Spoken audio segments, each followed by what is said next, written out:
Hello and welcome everyone. General ॲग्रिकल्चरच्या YouTube चॅनलमध्ये मी तुम्हा सर्वांचे मनपूर्वक स्वागत करते. बघा, आपण पार्ट 1 आणि पार्ट 2 बघितले आहे. त्यामध्ये आपण काय बघितलं तर JRAचे जे प्रोजेक्ट अफेक्टेड पर्सन आहेत त्यांचं काय झालं होतं, डॉक्टर PDKV अकोलामध्ये काय झाली होती, रिक्रुटमेंट झाली होती. त्याचा आपण ज्युनियर रिसर्च असिस्टंटचा पेपर 2 पार्टमध्ये नियर अबाउट आपण 50 क्वेश्चन कंप्लीट केले होते. ओके, टोटल ॲग्रिकल्चरचे क्वेश्चन किती होते? 70. आणि जे राहिलेले क्वेश्चन आहे ते आपण पार्ट 3 मध्ये बघणार आहोत ॲग्रिकल्चरचे. ओके, त्यानंतर जे 30 क्वेश्चन आहेत मराठी, इंग्रजी, गणित, बुद्धिमत्ता आणि GSचे ते 30 क्वेश्चन आहेत ते आपण पार्ट 4 मध्ये बघणार आहोत. ओके, सुरुवात करूया प्रश्नांना. बघा, क्वेश्चन काय आहे, resistance to root not nematode in tomato is conferred by the. आणि ऑप्शन आहे बघा RF gene, PI gene, YR gene आणि MI जीन. बघा, असे क्वेश्चन जे आहे हे 4-5च असतात ज्याचं की आपल्याला त्याच्याबद्दल आपल्याला जनरली माहिती नसते. ओके, हा हार्ड लेवलचा क्वेश्चन आहे. यामध्ये आपल्याला काय विचारलेलं आहे की रूट नॉट निमॅटोडला रेजिस्टन्स असा टोमॅटोमध्ये कोणता जीन आहे याबद्दल आपल्याला विचारलेलं आहे. ओके, तर तो जीन कोणता आहे? जीन आहे MI नावाचा. जसं की आता कॉटनमध्ये जे पिंक बोलवर्म आहे त्या पिंक बोलवर्मला रेजिस्टन्स जीन कोणता आहे तर क्रायवन AC आणि क्रायवन AB, जो की इंट्रोड्यूस केला आहे बॅक्टेरियामधून. तो कशामधला आहे? जनरली बॅक्टेरियाचा जीन आहे. बरोबर आहे. क्रायवन AC, क्राय2 AB तो याच्यामध्ये इंट्रोड्यूस केला. कशासाठी? तर कॉटन रेजिस्टन्स बनवण्यासाठी अगेन्स्ट पिंक बोलवर्म. तसा रूट नॉट निमॅटोड रेजिस्टन्स टोमॅटोमध्ये कॉन्फर्ड कोणता केला आहे? MI नावाचा जीन. कोणता? MI, मुंबई इंडियन्स, असं लक्षात ठेवा.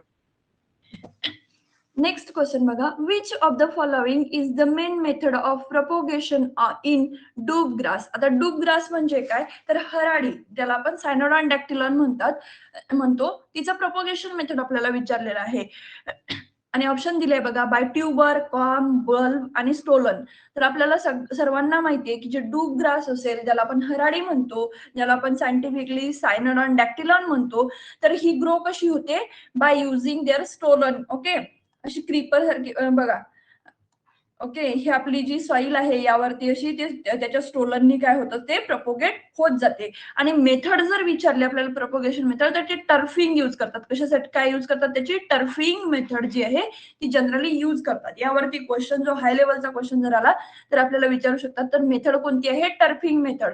आणि प्रपोगेशन मटेरियल, समजा प्रपोगेशन मेथड बाय स्टोलन, आणि त्याची इम्प्रूव्ड मेथड कोणती आहे? तर टर्फिंग आहे. ओके, इम्प्रूव्ड मेथड कोणती आहे? टर्फिंग. इथेही करेक्ट आन्सर काय आपला? ऑप्शन 4. ओके, नेक्स्ट क्वेश्चन बघा, which of the following is a concentrated organic manure. बघा, आपल्याला मागे आपण एक क्वेश्चन बघितला की कंपोस्ट आणि FIM वरती त्यांनी CS/N रेशो विचारलेला होता. बरोबर आहे. बरेच जणांनी मला तिथं कमेंट केलं की मॅम, कंपोस्ट आणि याचा याचा रेशो हा आहे, त्याचा रेशो तो आहे. बट तुम्हाला सांगते, जे मॅन्युअर मध्ये कंपोस्ट आणि FIM मध्ये डिफरन्स आहे. ओके, तुम्ही कमेंट सेक्शन मध्ये जाऊन बघा. मी तिथं तुम्हाला मेन्शन सुद्धा केलं आहे की त्याचा म्हणजे काय, वायडर CS/N रेशो आणि नॅरो CS/N रेशो का असतो, तर त्यामध्ये कन्फ्युज व्हायचं नाही आहे. ओके, आता इथे आपल्याला काय विचारलं आहे? कॉन्सन्ट्रेटेड ऑर्गॅनिक मॅन्युअर कोणतं आहे? आणि ऑप्शन आहे बघा, A compost, B FIM, C green manure आणि ऑप्शन 4 काय आहे? Oil cake. आता कॉन्सन्ट्रेटेड एकदम कॉम्पॅक्शन फॉर्म मध्ये कोण असतो? ऑइल केक असतो. आणि एक्झॅक्टली हे कॉन्सन्ट्रेटेड ऑर्गॅनिक मॅन्युअर कोणतं आहे? ऑइल केक आहे. करेक्ट आन्सर काय? ऑप्शन 4. ओके, आता बघा, जे आपले ऑर्गॅनिक मॅन्युअर आहेत त्याचे 2 टाईप पडतात. 2 टाईप कोणते? बल्की ऑर्गॅनिक मॅन्युअर आणि concentrated organic manure. Okay, bulky organic manure म्हणजे की बघा, मेनली डिराइव्हड असतात अॅनिमल, प्लांट आणि अदर ऑर्गॅनिक वेस्ट पासून. आता ऑर्गॅनिक आहे म्हटल्यानंतर काय असेल त्याच्यामध्ये एंटिटी? अॅनिमल, प्लांट आणि ऑर्गॅनिक वेस्ट जे असेल, प्लांट टिश्यूज वगैरे ह्याच्यामध्ये असतं.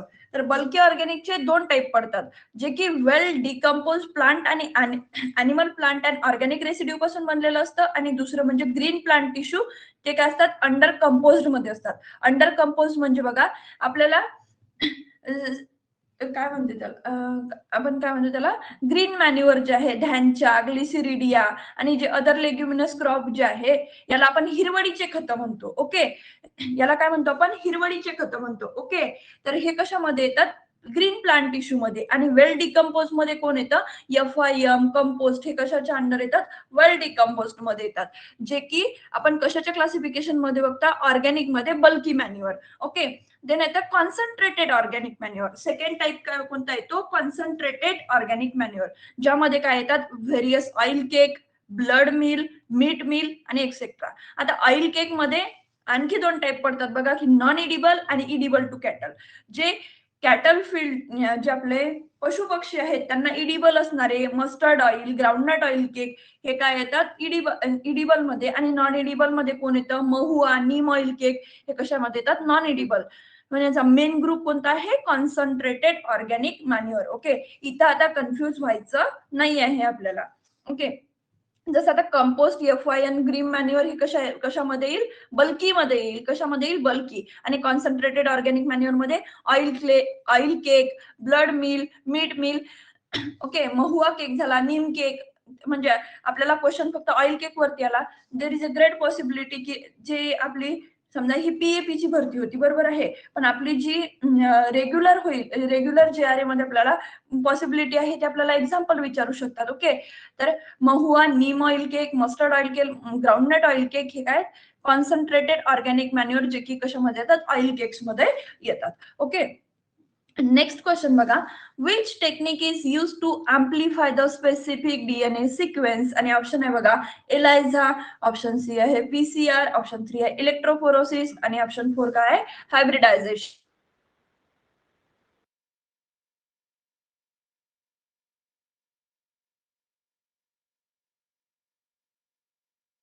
म्हणजे हे एक लॅबोरेटरी टेक्निक आहे. ही काय आहे? एक लॅबोरेटरी टेक्निक आहे, जे की आपण कशासाठी यूज करतो? Use to detect and quantify. Okay. Detect and quantify the antigen, antibody, protein, hormone आणि जे काही बायोलॉजिकल सॅम्पल आहेत जसे. ओके. कशामधलं? तर ब्लड मधलं, प्लाझ्मा मधलं, युरिन मधला, सलायवा मधला जो काही अँटीजेन असेल, अँटीबॉडी असेल किंवा प्रोटीन, हार्मोन जे असतील, या बायोलॉजिकल सॅम्पल मधलं डिटेक्शन आणि क्वांटिफिकेशन करतो. कशाने? With the help of ELISA, enzyme link immunosorbent असे. ओके. जनरली आपण हा कॉन्सेप्ट पॅथॉलॉजी मध्ये खूप बघतो. ओके. कशामध्ये? पॅथॉलॉजी मध्ये. पॅथॉलॉजी आणि एंटोमॉलॉजी मध्ये खूप बघतो, जो की आहे कोअर बायोटेक्नॉलॉजीचा point. Agriculture point of view आपण याला प्लांट पॅथॉलॉजी मध्ये बघतो. ओके. देन येतो PCR. PCR म्हणजे काय? Polymerase chain reaction. हे काय आहे बघा? Is a molecular biological technique which used to amplify DNA or RNA. Okay, making the million copies of genetic sequence for detection, analysis and diagnosis. तर आपल्याला question मध्ये काय विचारलेलं आहे की कोणती टेक्निक आहे जे की काय करते? स्पेसिफिक DNA सिक्वेन्सला अँप्लिफाय करायचं काम करते. तर इथं आपला करेक्ट आन्सर काय आहे? Option second PCR. पण पॉसिबिलिटी आहे की आपल्याला इलेक्ट्रोफोरोसिस बद्दलही विचारू शकतात, हायब्रिडायझेशन बद्दलही विचारू शकतात. तर बघा आता PCR वरतीही क्वेश्चन येऊ शकतो. ओके. कारण जी आपली बायोटेक्नॉलॉजीचा एकदम कोअर जर म्हटलं आपण की सगळ्या गोष्टी कशावरती चालतात? PCR वरती चालतात. ओके. तर PCR कुणी डेव्हलप केलं होतं? कॅरी मुलिश नावाच्या सायंटिस्टनी डेव्हलप केलं होतं. कुणी डेव्हलप केलं होतं? कॅरी मुलिश नावाच्या सायंटिस्टनी. त्यांना नोबेल प्राइज सुद्धा आहे. 1993चं जे केमिस्ट्रीचं नोबेल प्राइज आहे ते त्यांना देण्यात आलं होतं. कशासाठी? तर PCRच्या डेव्हलपमेंटसाठी. ओके. ह्याच्यामध्ये बघा PCR आता वर्क कसं करते यावरही क्वेश्चन पॉसिबिलिटी आहे की क्वेश्चन हा राहतोच राहतो. ओके. याच्या टेम्परेचर रेंज वरती जनरली क्वेश्चन राहतो. काय आहे? डिनॅच्युरेशन. याच्यामध्ये काय होतं? DNA स्ट्रँड आहे. आपण बघतो की DNA काय आहे? एक हेलिकल स्ट्रक्चर आहे. ओके. वाइल्ड हेलिकल स्ट्रक्चर आहे. तर याला सेपरेट करण्याचं काम PCRच्या फर्स्ट याच्यामध्ये होते. आता इथं काय सांगितलं आपण काय करतो इथं? जी DNA ची किंवा RNA ची सिक्वेन्स आहे जी काय करतो? अँप्लिफाय करून काय करतो? त्याच्या मिलियन्स ऑफ कॉपीज बनवतो. मग त्यासाठी कोणत्या गोष्टी रिक्वायर्ड आहेत ज्या की PCR मध्ये होतात? सगळ्यात आधी आपण काय करतो? त्याला DNA चे जे स्ट्रँड आहे त्याला सेपरेट करतो. आपण बघितलं की हेलिकल कॉइल्ड स्ट्रक्चर आहे. तर याला काय करतात? याला सेपरेशन करण्याचं काम कुठं होतं? डिनॅच्युरेशन मध्ये. जिथं 95 डिग्री सेल्सिअस, किती? 95 डिग्री सेल्सिअस टेम्परेचर यूज केलं जातं. कशासाठी? DNA सेपरेट आउट करण्यासाठी. देन सेकंड प्रोसिजर जाते की डीएनए सेपरेट आउट केल्यानंतर annealing procedure 50 to 65 degree Celsius वरती काय करतात की जे प्रायमर आहेत, ओके, जी टार्गेट सिक्वेन्स आहे ते प्रायमर त्याला बाइंड होतात तिथं. आणि लास्ट काय असतो एक्सटेन्शन. एक्सटेन्शन किती डिग्री सेल्सिअसला होतो? 72 डिग्री सेल्सिअसला.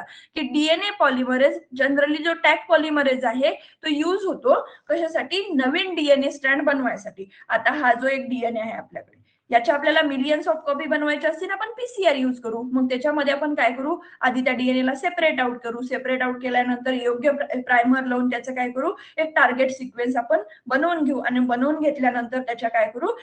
वेगळा नवीन डीएनए तयार करू. हे त्याच्यामध्ये आहे. फक्त एवढं लक्षात ठेवा, डीएई लक्षात ठेवा. काय?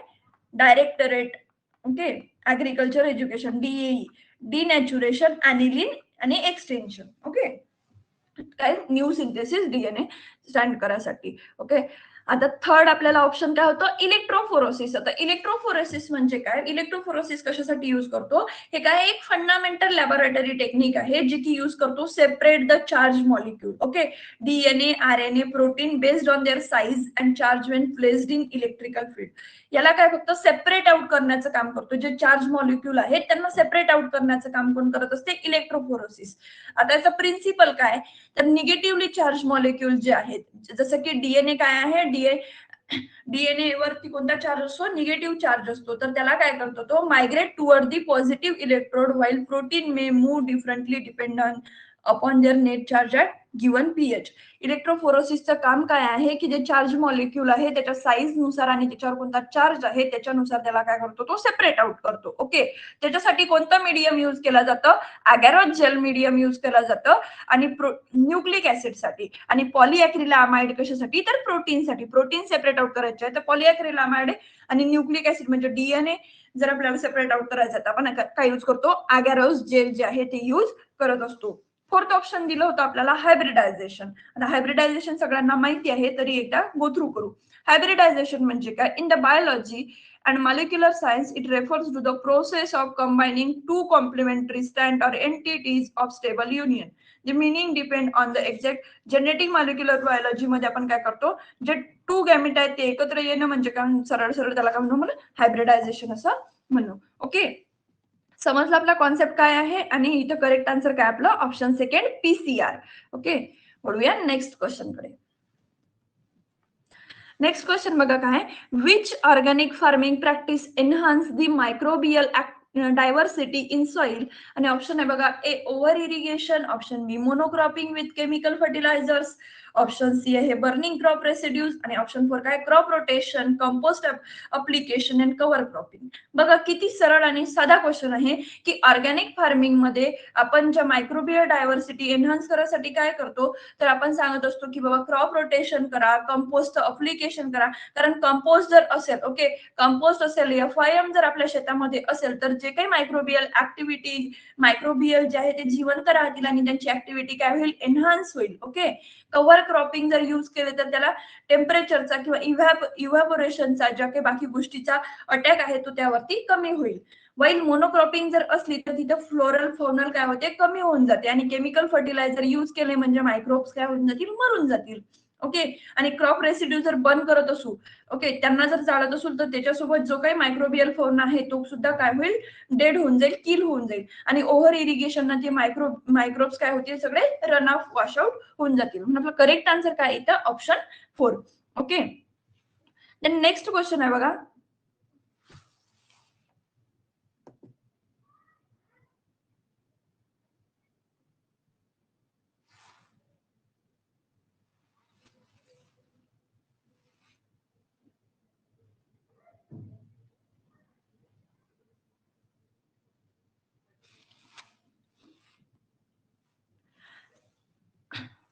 सॉरी, नेक्स्ट क्वेश्चन आहे आपला.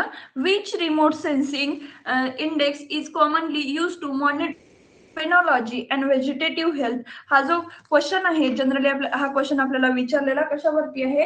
क्वेश्चन विचारलेला आहे आपल्याला प्रिसिशन ऍग्रिकल्चर वरती. ओके, याच्यामध्ये आपल्याला ऑप्शन दिले आहेत.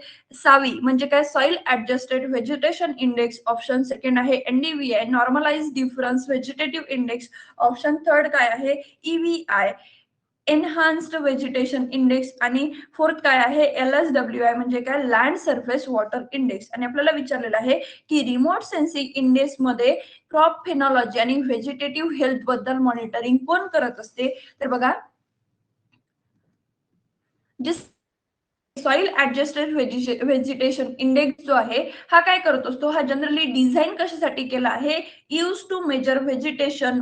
ओके, व्हेजिटेशन मेजर करण्यासाठी आणि त्याच्यामधलं while minimising the influence of soil brightness specially areas with sparse vegetation cover.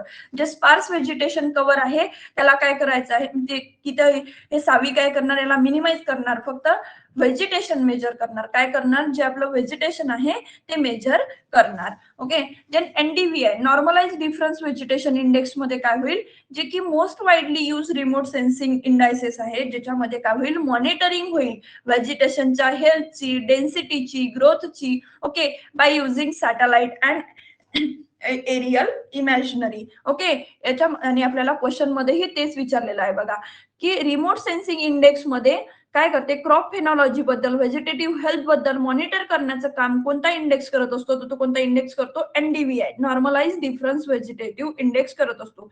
ह्यामध्ये काय होते, सॉइल ऍडजस्ट होते, म्हणजे तो सॉइल ब्राईटनेस वगैरे तो काय होऊन जातो, मिनिमाइज होतो. आणि व्हेजिटेशन इंडेक्स बद्दल ते आपल्याला फक्त काय सांगतात, मेजर करतात. ओके, व्हेजिटेशन काय करतो, फक्त तो मेजर करतो. वाईल NDVI काय करतो, तर NDVI याचे काय करतो, मॉनिटरिंग करतो. ओके, देन आहे EVI एनहान्स व्हेजिटेशन इंडेक्स. काय आहे बघा, हा जो इंडेक्स आहे हा जनरली डिझाईन कशासाठी केला आहे, इम्प्रूव्ह अपॉन NDVI. NDVI ला इम्प्रूव्ह करण्याचं काम कोण करतं, EVI करतो, by reducing the atmosphere and soil background effect. जो ऍटमॉस्फिअर इफेक्ट आहे आणि सॉइल बॅकग्राऊंड इफेक्ट आहे या दोघांनाही अवॉइड करून डिफेन्स जे डेन्स व्हेजिटेशन आहे त्याबद्दलचं आपल्याला माहिती कोण देत असतं, एनहान्स्ड व्हेजिटेशन इंडेक्स हा देत असतो. ओके, देन नेक्स्ट आहे LSWI म्हणजे काय, लँड सरफेस वॉटर इंडेक्स. हा जो इंडेक्स आहे हा काय मेजर करते, वॉटर कंटेंट इन व्हेजिटेशन. कोणतं content, water content in vegetation and soil using satellite imaginary. Okay, generally हा कशासाठी असतो, तर क्रॉप ग्रोथ मॉनिटर करण्यासाठी, ड्रॉट आणि इरिगेशन मॅनेजमेंटसाठी. कोणता, land surface water index. Okay, समजले तुम्हाला चारही कन्सेप्ट. आपल्याला इथे क्रॉप फेनॉलॉजी बद्दल विचारलेला आहे. लँड सरफेस हा काय देतो आपल्याला, कशाची, इरिगेशन ड्रॉट बद्दलची इन्फॉर्मेशन देत असतो. या NDVI ला आणखी एनहान्स करण्यासाठी कशाची उत्पत्ती केली आहे, एनहान्स्ड व्हेजिटेशन. ओके, आणि हा काय करतो, फक्त व्हेजिटेशन मेजर करत असतो. ओके, बघा इथं मी याचा तुम्ही स्क्रीनशॉट घेऊ शकता. नेक्स्ट बघा काय आहे, sorry, agricultural marketing bridges the gap between which of the following. आता ऍग्रिकल्चर मार्केटिंग जो आहे, गॅप जो आहे, गॅप यातला जो गॅप आहे तो कशामधला गॅप जो ब्रिज करत असते. तर ऑप्शन बघा, A producer consumer, B land water resources, farmer and government, rural and urban population. तर ऍग्रिकल्चर मार्केटिंगचं काम काय आहे, जे प्रोड्युसर आणि कन्झ्युमर आहे, ओके, यातला जो गॅप आहे तो गॅप मिटवण्याचं काम ऍग्रिकल्चरल मार्केटिंग करत असते. ओके, इझी होता क्वेश्चन. देन नेक्स्ट क्वेश्चन बघा, which crop categorise under the C4 photosynthetic pathway. बघा आपण C3 cycle, okay, C3 cycle, C4 cycle आणि कॅम्प प्लांट बद्दल जे ऍग्रिकल्चर असिस्टंटची सिरीज आहे आपली, ओके, जनरल ऍग्रिकल्चरच्या 22 लेक्चर जे घेतले त्याच्यावरती तुम्ही बघितलं असेल की कॅम्प प्लांट वरती ही क्वेश्चन आहे, C3 वरती क्वेश्चन आहे, C4 वरती क्वेश्चन आहे, आणि GRA मध्ये सुद्धा आपल्याला C4 वरती क्वेश्चन विचारलेला आहे.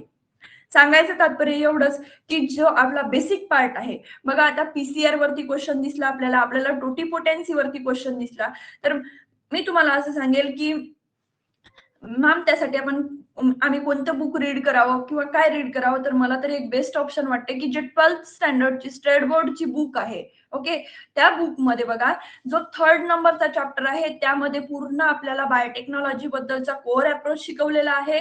त्यानंतर सेकंड मध्ये पूर्ण जेनेटिक्स घेतलेला आहे, सेकंड चॅप्टर, 3rd चॅप्टर आणि सिक्स्थ आणि 7th चॅप्टर जो आहे, 6th अँड 7th चॅप्टर, त्याच्यामध्ये आपल्याला फोटोसिंथेसिस आणि रेस्पिरेशन बद्दल सांगितलेलं आहे. हे 4 चॅप्टर जरी तुम्ही 12thच्या बायोलॉजी मधून रीड केले तरी तुम्हाला हे क्वेश्चन इझिली सुटून जातील. ओके, आता आपल्याला विचारलं कशाबद्दल आहे, C4 फोटोसिंथेटिक पाथवे बद्दल. आणि ऑप्शन काय आहे बघा, ए टोमॅटो, बी कॅबेज, सी अमॅरंथस आणि 4 काय आहे, कोरिएंडर.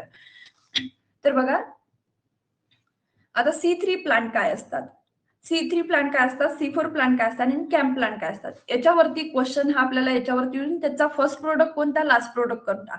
तर याचा फर्स्ट प्रोडक्ट कोणता असतो, 3PGA. ओके, याच्यापासून या 3PGA पासून आपला एंड प्रोडक्ट कोण बनतो, पायरुवेक ऍसिड. जे की C3 प्लांट कोणती सायकल फॉलो करतात, केल्विन सायकल. कोणती सायकल, केल्विन सायकल फॉलो करतात. ओके, ज्याच्यामध्ये फर्स्ट प्रोडक्ट कोणता असतो, 3PGA, 3 कार्बन ऍटम. यापासून आपण काय बनवत असतो, पायरुवेक ऍसिड याच्यामध्ये बनत असते. की एन्झाईम कोणता आहे, रुबिस्को. याच्यामध्ये स्टोमॅटल बिहेवियर काय आहे, जे लिव्हज आहे, लिव्हचे स्टोमॅटा ओपन कधी असतात, ड्युरिंग दी डे. याचा फोटो रेस्पिरेशन पिरियड किती असतो, हाय असतो. बेस्ट एन्व्हायरमेंट कोणता आहे, कूल आणि मॉइस्ट एन्व्हायरमेंट मध्ये जनरली जगतात. आता फर्स्ट प्रोडक्ट C4 प्लांटचा कोणता आहे, OAA. ओके, कोणता आहे, OAA. आणि याच्यामध्ये कोणते एन्झाईम प्रेझेंट असतात, कोणते एन्झाईम मेन महत्वाचा रोल प्ले करतात, ते म्हणजे पेपा आणि दुसरा रुबिस्को. हा याचा स्टोमॅटा सुद्धा डे टाइमला ओपन असतो. Photo respiration period generally low असतो. हॉट आणि सनी एरियामध्ये जनरली आपल्याला हे पाहायला मिळतात. आणि कॅम्प प्लांट जे आहे, कॅम्प प्लांट मध्ये सुद्धा फर्स्ट प्रोडक्ट OA असतो. ओके, हे सेमच आहे, फक्त जो प्रॉब्लेम येतो C4 आणि कॅम्प मध्ये, तो जनरली बघा कोणता आहे, स्टोमॅटल बिहेवियर.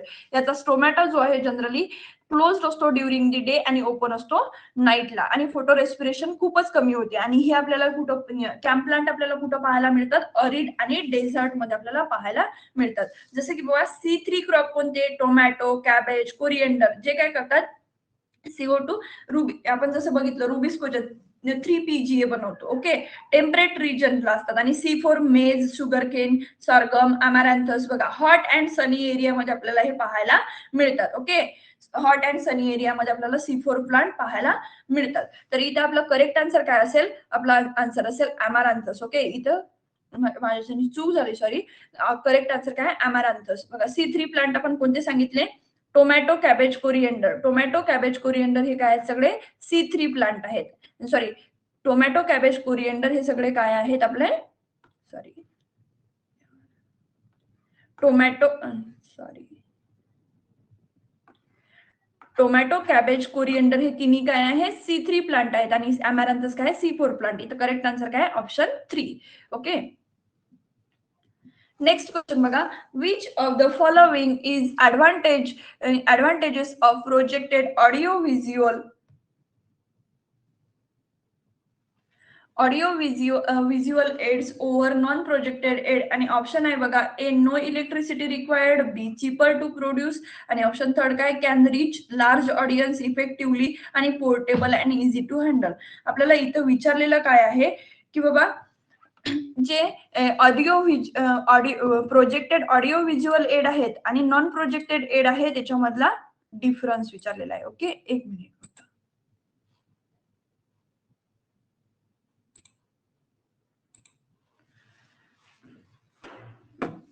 मेन जो ऑडिओ व्हिज्युअल आहे, ओके, ऑडिओ व्हिज्युअल मध्ये कोणते येतात बघा.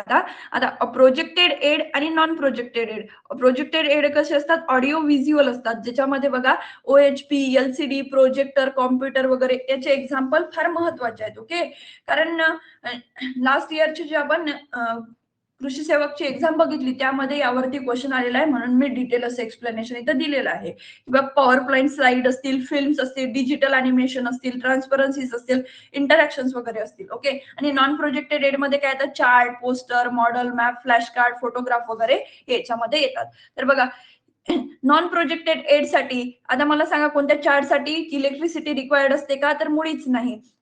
आणि दुसरं काय आहे, ऑडिओ व्हिज्युअल साठी non projected, cheaper to produce. Okay, then आहे की can reach large audience effectively. जर हा ऑडिओ व्हिज्युअल जे आहे, याच्यामध्ये काय होते की आपण खूप मोठ्या पब्लिकला, लार्ज ऑडियन्सला आपण इझिली इफेक्टिव्हली पोहोचू शकतो. हा काय याचा बेनिफिट आहे. म्हणजे इथं करेक्ट आन्सर काय आपला, ऑप्शन थर्ड. ओके, याचा स्क्रीनशॉट तुम्ही घेऊ शकता, कारण की ह्यावरती क्वेश्चन बघा, 2 ते 3 क्वेश्चन विचारल्याच जातात. ओके, देन नेक्स्ट आहे बघा, in dairy cows which calving body condition score, which in dairy cows, which following body condition score म्हणजे काय, BCS range 5-point scale is generally considered as optimal for balancing milk yield, fertility and metabolic rate. Okay, आपल्याला इथं काय विचारलेलं आहे, कॅटलचा BCS score विचारलेला आहे. Okay, option काय बघा, ए 3 to 3.25, ऑप्शन 3.5 to 4, ऑप्शन 3 आहे 2.5 to 2.75 आणि ऑप्शन 4 काय 2 ते 2.5. तर बघा आता जो ऑप्टिमल रेट असतो तो किती असतो, 3 ते 3.25, ज्याच्यामध्ये बघा मिल्क ईडचं बॅलन्स जे आहे ते बेस्ट असते, फर्टिलिटीचं, मेटाबॉलिक रेटचं सगळ्याचं बॅलन्स काय असतं, बेस्ट असतं. 3 ते 4 पर्यंत काय असतं, ओव्हर कंडिशन होऊन जाते, जिथं की किटोसिस, फॅटी लिव्हर असे प्रॉब्लेम आणि पुअर फर्टिलिटी असे प्रॉब्लेम आपल्याला दिसून येतात. देन अंडर कंडिशन मध्ये लोअर मिल्क येतं, जर 2.5 ते आता 2.75 आहे, तिथे काय होतं, मिल्क यील्ड जे आहे ते कमी प्रमाणात, पुअर फर्टिलिटी आणि डिसीज रिस्क जी आहे ती जास्त असते. ओके, 2 आणि 2.5 मध्ये सिव्हिअरली थिन जी कंडिशन आहे त्याच्यामध्ये हेल्थ कंडिशन आणि प्रोडक्टिव्हिटी इश्यू जास्त येतात. ऑप्टिमल रेंज किती आहे, 3 to 3.25. करेक्ट आन्सर काय, option A. Okay, then next आहे बघा आपला question, what is the effect of high night temperature during the grain filling stage in wheat? आणि ऑप्शन आहे बघा, A delay in maturity, second increase grain weight, option third आहे decrease grain weight and yield, आणि option काय आहे fourth enhance protein synthesis. बघा, जर नाईटला टेम्परेचर हाय झालं, आता व्हीट जनरली आपण कोणत्या सीझन मध्ये घेतो, रब्बी सीझन मध्ये. ओके, कारण त्याला काय आहे, टेम्परेचर जास्त रिक्वायर नसतं. ओके, जेवढं टेम्परेचर कमी जाईल तेवढं आपल्याला व्हीटचं उत्पन्न काय होते, जास्त होते. आणि एक्झॅक्टली जर नाईट टेम्परेचर हाय झालं तर ग्रेन इल्ड आणि ग्रेन जे वेट आहे, ग्रेन वेट काय होते, डिक्रीज, आणि अल्टिमेटली जर ग्रेन वेट कमी झालं तर इल्ड काय मिळेल, आपल्याला कमी मिळेल. करेक्ट आन्सर काय, ऑप्शन 3. नेक्स्ट क्वेश्चन आहे बघा, the probability that event A occur at 0.6 occur is 0.6 and that of event B occur is 0.5 if the A and B are independent, they find the P A inverse to B. बघा इथं सरळ सरळ formula काय आहे, A inverse to B चा A into B. Okay, 0.6 into 0.5 सरळ किती येईल, हे 0.30. इथे आपला करेक्ट आन्सर काय, ऑप्शन बी. जर तुम्हाला विचारलं असतं ए म्यू बी असं जर विचारलं असतं तर इथं फॉर्म्युला वेगळा लागला असता. मेन इथं काय, हा स्टॅटचा क्वेश्चन आहे आणि इथं आपल्याला फॉर्म्युले लक्षात असणं गरजेचं आहे. एम यू बी मध्ये काय होतं की A plus B, okay, B in bracket A, P in bracket B dot A intersection B. Okay, तर इथं काय होईल, हे 0.6 प्लस 0.5 इंटू सॉरी मायनस येतं, मायनस हा ए इंटू बी आपला किती आला होता, 0.3, म्हणजे हे काय होईल 0.11 मायनस 0.3, म्हणजे करेक्ट आन्सर काय येईल 0.8. मग काय 0.8 याच्यामध्ये दिलेलं आहे, म्हणून फक्त इथं जो कॉन्सेप्ट आहे, ओके, कॉन्सेप्ट सोडायचा नाही आहे, आपल्याला इंटरसेक्शन बद्दल विचारलेलं आहे, युनियन बद्दल नाही. जेव्हा युनियन होते, ए युनियन बी जेव्हा विचारलं ते तिथे आपलं करेक्ट आन्सर काय असेल 0.8. इतर लक्षात ठेवणं गरजेचं कोणतं आहे, फॉर्म्युला. जर तुम्हाला इंटरसेक्शन विचारलं, इंडिपेंडंट विचारलं तर सरळ सरळ काय करायचं, मल्टिप्लिकेशन.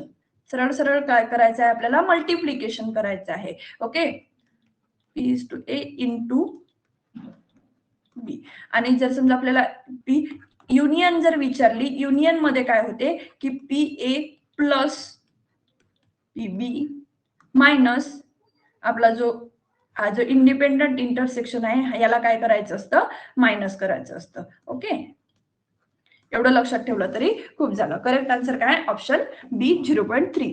देन नेक्स्ट क्वेश्चन आहे बघा, हा जो कॉन्सेप्ट आहे बघा, आपल्याला जेव्हा सर्वजण सांगायचे की बाबा तुम्ही जो अभ्यास करत आहे 8वी 9वी 10वीचा किंवा 8 ते 12वी पर्यंतचा जो अभ्यास करत आहेत यावरच पूर्ण डिपेंड असते, तर हा जो कॉन्सेप्ट आहे हा मला तरी वाटतं आपण 9th मध्ये शिकलो होतो. ओके, हा अप्रोच जो आहे आपण 9th मध्ये फर्स्ट चॅप्टर मध्ये अल्जेब्राचा शिकलेलो आहोत. ओके, the next question बघा, what is the hybrid produced by crossing two genetically different pure line and it is called? Option A F2 population, option B back cross, option C F1 hybrid आणि option 4 काय आहे, land races. आता F2 population, इथे बघा F2 population म्हणजे काय, F1 hybrid जो आहे cross between two pure line hybrid. Okay, आणि आपल्याला विचारलेलं तेच आहे की cross between two pure line. आणि F1 हायब्रिड पासून जी प्रोजेनी मिळेल त्याच्याजवळून क्रॉसिंग होईल ते काय मिळेल आपल्याला F2 पॉप्युलेशन. आणि बॅकक्रॉस म्हणजे काय, F1 हा F1 with any of the parent म्हणजे बॅकक्रॉस. आणि लँडरेस म्हणजे काय की ट्रॅडिशनल लोकल व्हरायटी म्हणजे काय होतं लँडरेस. मग आता crossing two genetically different pure line म्हटलं म्हणजे हे काय होईल F1 हायब्रिड. आणि F1 हायब्रिडची प्रोजेनी काय असेल F2 पॉप्युलेशन. आणि बॅकक्रॉस म्हणजे काय F1 with any of the parent. Okay, F1 with any of the parent. आणि टेस्ट क्रॉस जर म्हटलं तर टेस्ट क्रॉस मध्ये पॅरेंट मध्ये कोणता येतो, ओनली रेसेसिव्ह पॅरेंट येतो, ओनली रेसेसिव्ह पॅरेंट येतो. आणि लँड रेस म्हणजे काय तर ट्रॅडिशनल व्हरायटी. ओके, जसे की आपल्या इंडिजिनियस राईस व्हरायटी आहे तसंच.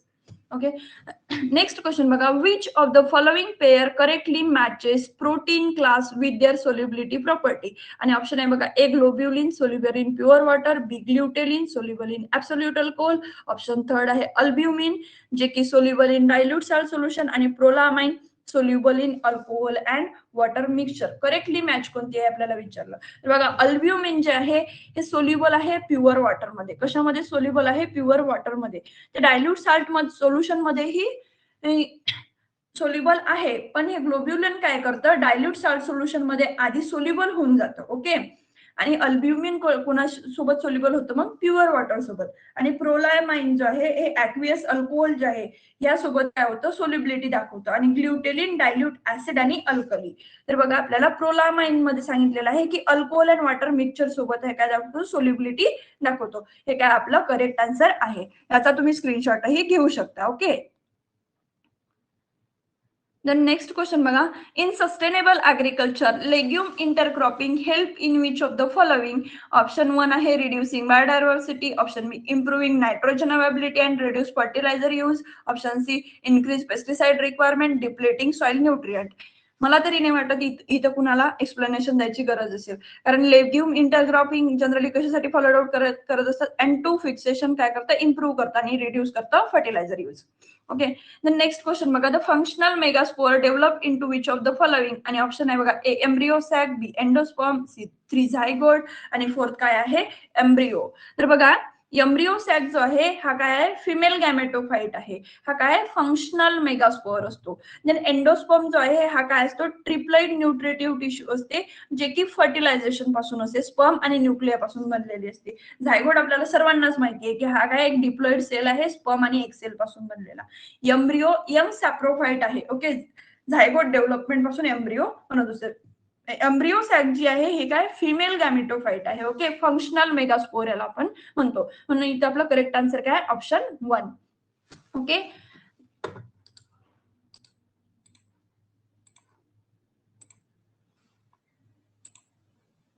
देन नेक्स्ट बघा, क्वेश्चन काय आहे नाबार्ड स्टँड्स फॉर. आणि ऑप्शन बघा काय national agriculture bank for rural development. आता बघा आपण काय करतो ना बार्ड जसं तसंच दिसतंय, तर अशी चूक करायची नाही. नाबार्ड मध्ये स्टार्टिंगला काय येतं हा NA म्हणजे नॅशनल ठरलेलं नॅशनल, बी म्हणजे बँक फॉर ए म्हणजे ऍग्रिकल्चर, आर फॉर रुरल आणि डी फॉर डेव्हलपमेंट. इथं करेक्ट आन्सर काय आपलं national bank for agriculture and rural development. इथं आपल्याला करेक्ट आन्सर काय आहे ऑप्शन सेकंड. बघा, JRA मध्ये आपल्याला विचारलं की नाबार्ड स्टँड्स फॉर. ओके, त्याचा आपल्याला फुल फॉर्म विचारला. आणि ह्याची जी ऍग्रिकल्चर असिस्टंटची एक्झाम झाली बघा, ह्याच्यामध्ये विचारलं होतं की याची इस्टॅब्लिशमेंट कधी झाली. तर इस्टॅब्लिशमेंट कधी झाली आहे 1982 मध्ये. नाबार्ड बद्दल आणखी कोणता क्वेश्चन येऊ शकतो की कोणती कमिटी होती तेव्हा. तर कोणती कमिटी होती शिवा रामन कमिटी होती. कोणती कमिटी होती शिवा रामन कमिटी नी नाबार्डचा जो आहे आपल्याला मेमोरंडा दिला होता. ओके, then नेक्स्ट क्वेश्चन बघूया. नेक्स्ट क्वेश्चन काय, what does the debit equity ratio measure. आणि ऑप्शन आहे बघा operational efficiency, liquidity position, profitability आणि leverage and financial risk.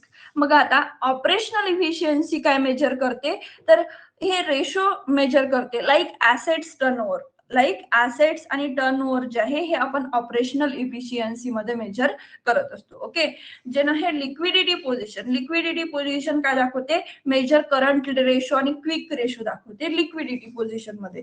Then profitability net profit margin दाखवते. वाईल जो डेबिट इक्विटी रेशो आहे तो आपल्याला काय दाखवतो, लिव्हरेज अँड फायनान्शियल रिस्क दाखवतो. जसं की proportion of debit financial relative to equity financial आणि कंपनी फायनान्शियल स्ट्रक्चर हे आपल्याला दाखवत असतो. याच्यामध्ये बघा, जो हाय रेशो असतो तो आपल्याला हाय फायनान्शियल रिस्क दाखवतो, लो रेशो लोअर रिस्क दाखवतो. ओके, मग डेबिट इक्विटी रेशो काय मेजर करत असतो, leverages and financial risk. Correct answer काय आहे, ऑप्शन 4. ओके, नेक्स्ट क्वेश्चन बघा, which type of food web emphasizing the role and impact of species interaction on a community structure and stability. Option आहे बघा A, energy flow web. आता energy flow web म्हणजे काय, हा generally focus करतो on the transfer of energy through one trophic level to another trophic level. जसं की producer पासून कन्झ्युमर, कन्झ्युमर पासून डिकम्पोजर. आता प्रोड्युसर कोण, जनरली प्लांट. मग कन्झ्युमर कोण असेल, तर आपण याच्यामध्ये 2 ते ट्रॉपिक लेवल येतात. ओके, समजा आता प्लांटला काय केलं, रॅबिटनी खाल्लं, रॅबिटला कुणी खाल्लं, टायगरनी खाल्लं, आणि टायगरला कुणी खाल्लं, व्हल्चर्सनी खाल्लं. ओके, मग व्हल्चर्स मेल्यानंतर डिकम्पोजरची ऍक्टिव्हिटी सुरू होईल. हा काय आहे, एनर्जी फ्लो वेब आहे. आणि आपल्याला यांनी काय सांगितलं आहे की स्पीसीज इंटरॅक्शन कुठं होईल. ओके, हा जनरली एनर्जी ट्रान्सफर साठी काम करतो. देन फंक्शनल वेब काय आहे, हा हायलाइट करतो role and impact of species interaction. आणि एक्झॅक्ट आपल्याला क्वेश्चन मध्ये हे काय विचारलेलं आहे, स्पीसीज इंटरॅक्शन जे आहे कम्युनिटी स्ट्रक्चर मध्ये कोण करत असतं, त्याला आपण काय म्हणतो, फंक्शनल वेब असं म्हणतो. जसं की प्रिडेशन, प्रिडेशन, कॉम्पिटिशन, म्युच्युअलिझम. ओके, तर हे काय आहे, स्पीसीज इंटरॅक्शन आहे आपल्या कम्युनिटी स्ट्रक्चर आणि स्टॅबिलिटी मधलं.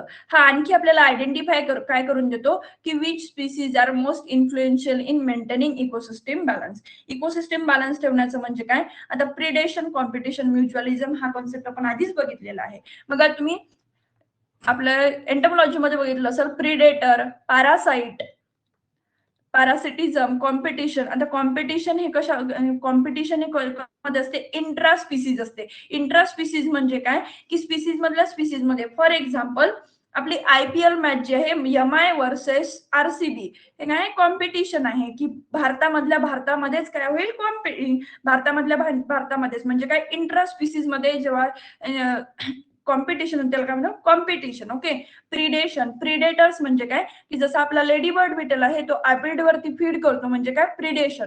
इथं काय होते, स्पीसीज टू स्पीसीज इंटरॅक्शन होते, ज्याला काय म्हणतो आपण, फंक्शनल वेब असं म्हणतो. आणि म्युच्युअलिझम म्हणजे काय, म्युच्युअलिझम जनरली बघा सिम्बायोसिस असोसिएशन असते. हे सिम्बायोसिस असोसिएशन म्हणजे कसं की बघा, आता जो आफिड आहे, ओके, आफिड काय करतो, हनी ड्यू प्रोड्यूस, काय प्रोड्यूस करतो, हनी ड्यू सबस्टन्स प्रोड्यूस करतो.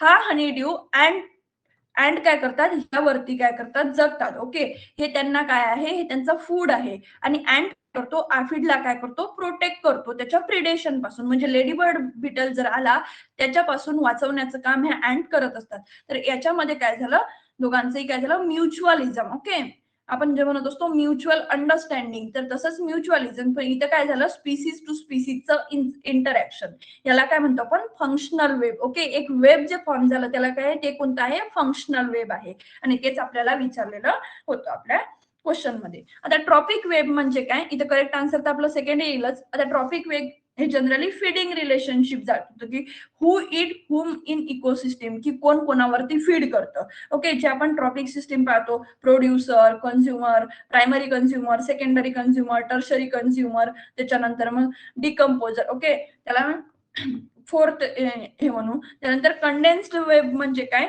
Show all possible link among species, highlighting complexity but not their relative importance. आता कंडेन्स म्हणजे काय, फॉर एक्झाम्पल बघा, मेन काय असतो, प्लांट असतात. ओके, हे प्लांट आहेत, या प्लांट वरती सगळे जे काय म्हणू आपण त्याला, हर्बिवर्स जे आहेत, हर्बिवर्स काय होतील, याच्यावरती फीड करेल.